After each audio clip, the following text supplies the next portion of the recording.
So mga kaparokya, last Saturday ay napag-usapan po natin ang ratings na inilabas ng AGB Nutam Nielsen Philippines para sa araw po ng Sabado, August 3. At ngayon naman po, pag-uusapan natin ang ratings na lumabas nitong nagdaang Lunes. Pero quick recap po tayo mga kaparokya para po sa araw po ng Sabado, August 3. So dito may kita po natin ang It's Showtime ay may 8% at ang Eat Bulaga po ay may 3.7%. So dito, hindi po nila nakuha ang TV ratings average nila which are 8.4 para sa It's Showtime at 4% naman po para sa Eat Bulaga. Meaning po, para sa akin ay wala pong nanalo. Both noontime show po ay mababa ang rating. So meaning ay talo po silang parehas. Dito, ang GMA at TV5, ang diferensya po nila ay 1.6% lamang. So mababa po yun mga parokya para sa isang malaking TV network. Malawak ang naaabot at malakas ang signal. So para sa akin ay mababa po yun para sa GMA network. Punta po tayo sa araw naman po ng Lunes. Pero bago natin talakayin yan mga kaparokya ay humihiling ako sa inyo na pakisubscribe ang aking YouTube channel. Pakiclick ang bell icon para una kayong manotify sa mga bagong video na ilalabas ko at pakidamay nyo na din na i-follow ang aking Facebook page na Mega TV at ang aking TikTok account na Kaparokya TV. Maraming salamat!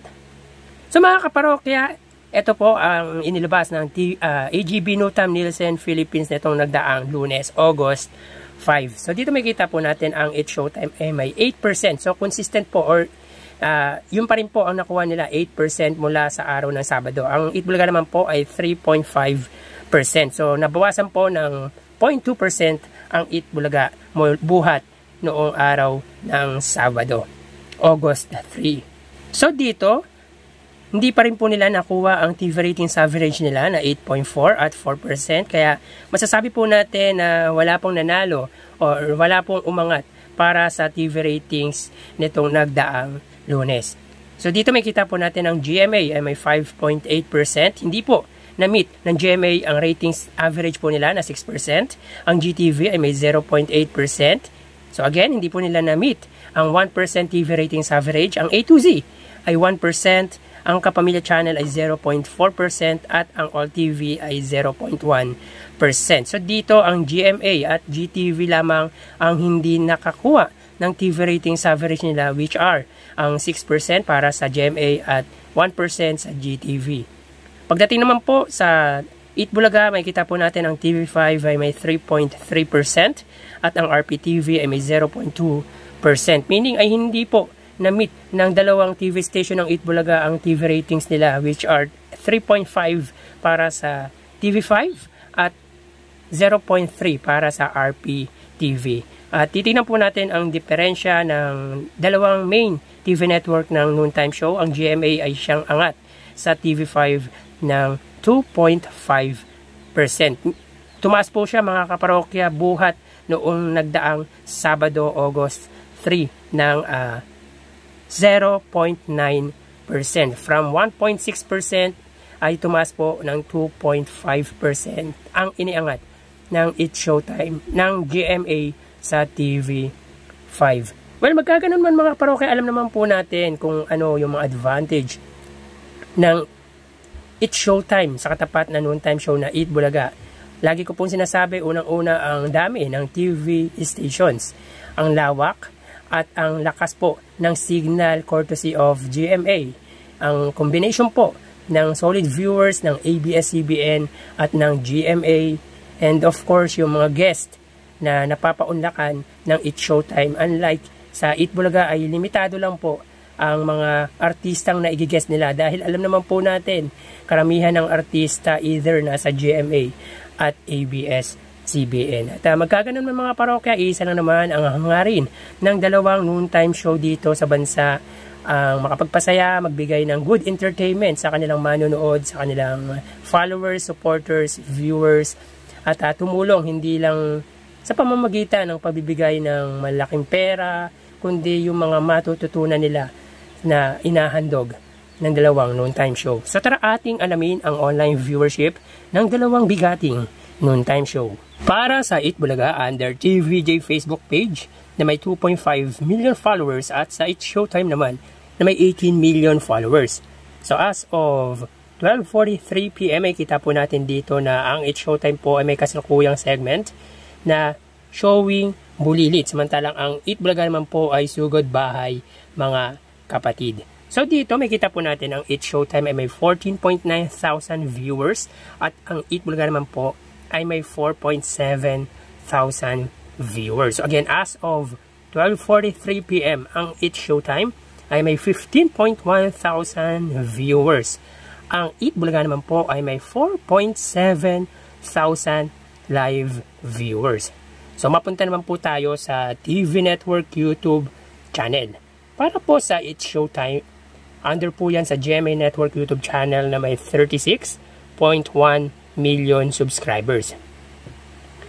Sa Eat Bulaga naman po under TV5 Philippines na may kasalukuyang subscribers na 1.95 million subscribers. So as of 12:44 PM ang It's Showtime sila ay may 13,000 viewers. Ang Eat Bulaga naman po sila ay may yan. Laki natin mga parokya. Sila ay may 27,000 viewers. So again, as of 12:44 PM ang It's Showtime ay may 13,000 viewers under GMA Network at ang Eat Bulaga under TV5 naman po ay may 27,000 viewers. So mapunta naman po tayo sa main YouTube channel ng dalawang noontime show. Para po sa It's Showtime under ABS-CBN It's Showtime na may kasalukuyang subscribers na 2.33 million subscribers. At para naman po sa Eat Bulaga under Eat Bulaga TVJ YouTube channel na may 1.07 million subscribers. So as of 12:45 PM, ang It's Showtime sila po ay may 82 or 83,000 viewers. Ang Eat Bulaga naman po sila ay may 67,000 live viewers. So again, as of 12:45 PM, ang It's Showtime sila ay may 83,000 viewers at ang Eat Bulaga naman po ay may 67,000 live viewers. So bali ang total na nakuha ng dalawang noontime show ay mga kaparokya, bago natin ibigay ang total live viewers ng dalawang noontime show ay humiling ako sa inyo na pakisubscribe ang aking YouTube channel. Pakiclick ang bell icon para una kayong manotify sa mga bagong video na ilalabas ko at pakidamay nyo na rin na i-follow ang aking Facebook page na Mega TV at ang aking TikTok account na Kaparokya TV. Maraming salamat! So bali ang total na nakuha ng It's Showtime ay 111,000 viewers.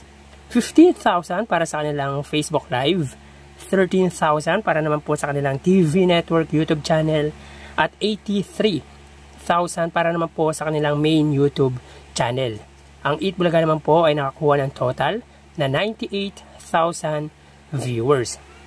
4,000 para sa kanilang Facebook Live, 27,000 para sa kanilang TV Network YouTube channel, at 67,000 para naman po sa main YouTube channel. So again, ang It's Showtime ay may 111,000 viewers at ang Eat Bulaga naman po ay may 98,000 live viewers. So mga parokya, pasensya na po bumalik po talaga yung trangkaso natin, so pabalik-balik. Kaya ganito po ang boses ko. So yan po ang lumalabas sa kanilang online viewership as of 12:47 PM at mamaya magbabalik po tayo sa ikalawang bahagi ng online viewership ng dalawang noontime show. Magpapaalam po muna pansamantala. Thank you and God bless.